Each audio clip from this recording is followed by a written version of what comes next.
देखिए क्योंकि आप समझ सकते हैं कि ऑनरेबल चीफ मिनिस्टर साहब उमर अब्दुल्ला साहब ने स्नो क्लियरेंस के ऊपर कितनी मीटिंगें हो चुकी हैं और इस बात के लिए कि लोगों को कहीं मुश्किल ना आए और कहीं ऐसी दिक्कतें ना आए जिससे लोगों को अपने जीवन में ये परेशानियां आएँ, क्योंकि स्नो काफ़ी हुई है और ये खुशकिस्मती है कि इतनी बर्फबारी हुई है और काफ़ी देर बाद हुई है। तो लिहाजा उसी सिलसिले में मैं देखना चाहता था, क्योंकि इनकी स्लाइडों में तो हमने देखा, ये मशीनें सारी देखी, लेकिन मैं हकीकत में देखना चाहता था कि वाकया ये स्लाइडों पे ही मौजूद हैं या ग्राउंड पे भी कहीं ये मशीनें हैं या नहीं हैं। तो जो मैं आया तो अच्छा लगा और काफ़ी मशीनरी है मैकेनिकल डिपार्टमेंट के पास और काफ़ी इस बारी तो मैं जहाँ तक देखा कल, क्योंकि हम पहलगाम भी गए थे और रास्ते काफ़ी साफ़ हैं, जैसे पहले दिक्कतें आती थी इस बारी नहीं आई।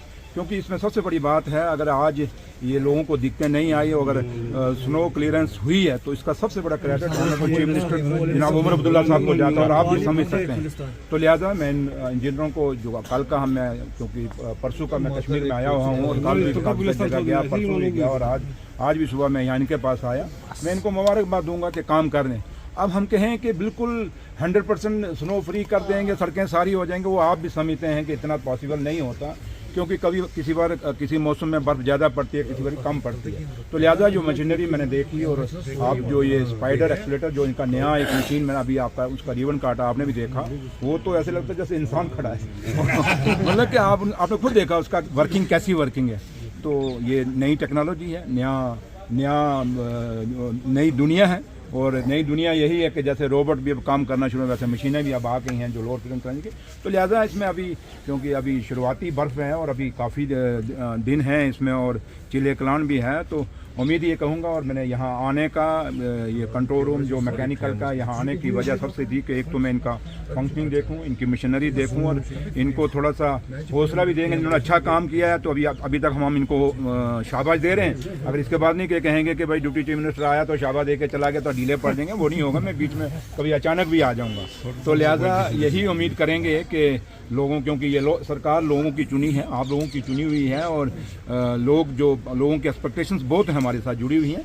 तो उम्मीद यही रहेगी कि कोशिश यही रहेगी कि लोगों की जो उम्मीदें हैं, जिस विश्वास और उम्मीद के साथ हम लोगों को उन्होंने जम्मू कश्मीर की गवर्नमेंट हमारे हाथ में दी है, कोशिश यही करेंगे कि लोगों को लगे कि भाई जो सरकार हमारी चुनी हुई सरकार है, जो लोगों की चुनी हुई सरकार है, वो उनके लिए काम कर रही है। मुश्किलें हैं, थोड़ी सी हैं कि अभी बीच में अभी स्टेट का दर्जा पूरा नहीं है, जिसके लिए हम लड़ाई लड़ रहे हैं, स्पेशल स्टेटस का उसकी भी लड़ाई लड़ रहे हैं।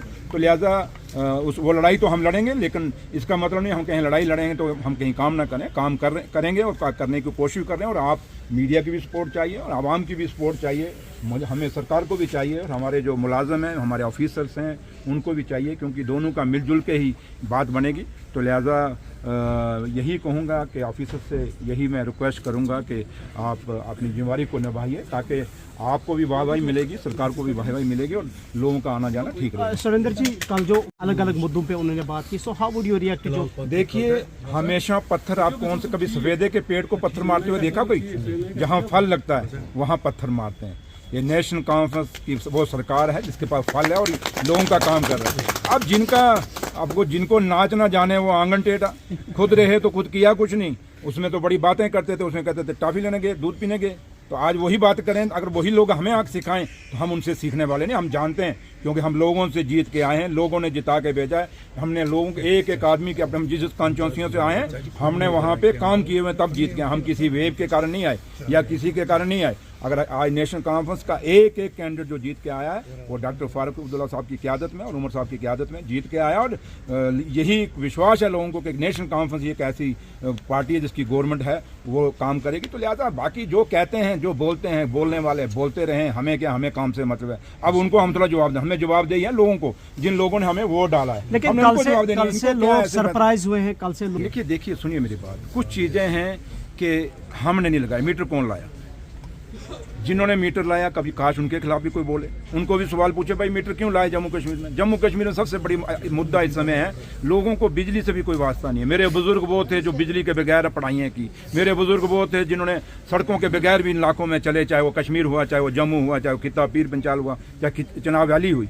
तो हमारे बुजुर्गों ने कभी बिजली या इन पानियों बावलियों और कुओं से पानी लेके हम लोगों को पढ़ाया हुआ है। तो इसलिए लोगों की सबसे बड़ी हमारी आज हमें चिंता है कि हमारे बेरोजगार बच्चे को रोजगार कैसे मिलेगा। ये सरकार उसके लिए सोच रही है, उसके लिए हम प्लान कर रहे हैं। बाकी ये बिजली पानी ये चलेगा, ये आप कहें कि 100% कहीं होता है, कहीं नहीं होता। यही बात मीटरिंग का, हम जब बात करते हैं मीटरिंग की, आप लोग खुद जब हमें सवाल पूछते हैं क्या आप चाहते हैं कि भाई लोग मुफ्त की बिजली बुलाएं? आप चाहते हैं कि, क्योंकि मीटरिंग किसकी, हम क्या कह रहे हैं, मीटरिंग किसकी होनी चाहिए? मीटरिंग में पार्शलिटी नहीं होनी चाहिए। यहाँ क्या हुआ, जो अमीर है उसके घर में मीटर नहीं लगा, जो गरीब है उसके घर में मीटर लग गया, जो 2 बल्ब जगाता है उसके घर में मीटर लग गया, बट जो पूरे एसी चला रहा है, पूरी फैक्ट्रियां चला रहा है, क्रैचर चला रहा है, उनको आपने माफ कर दिया। इसलिए ये सरकार वो बैलेंस करेगी, जो जितनी बिजली जगाएगा, मीटर से डरने की जरूरत नहीं, जितनी बिजली जगाओगे उतना बिल देना ना। डर किसको पड़ा है? जिनके घरों में मीटर नहीं लगा था और करोड़ों रुपए की कमाई बचा रहे थे, यहाँ से पैसा कमा रहे थे, बिजनेस से पैसा कमा रहे थे, लेकिन देते कुछ नहीं थे, उनको खतरा है मेरे भाई। गरीब कभी नहीं, गरीब इसी में खुश है कि हमारी कोई सुनवाई कर रहा है। आज यहाँ पे मैं आया हूँ, हमसे पहले कोई आया यहाँ पे?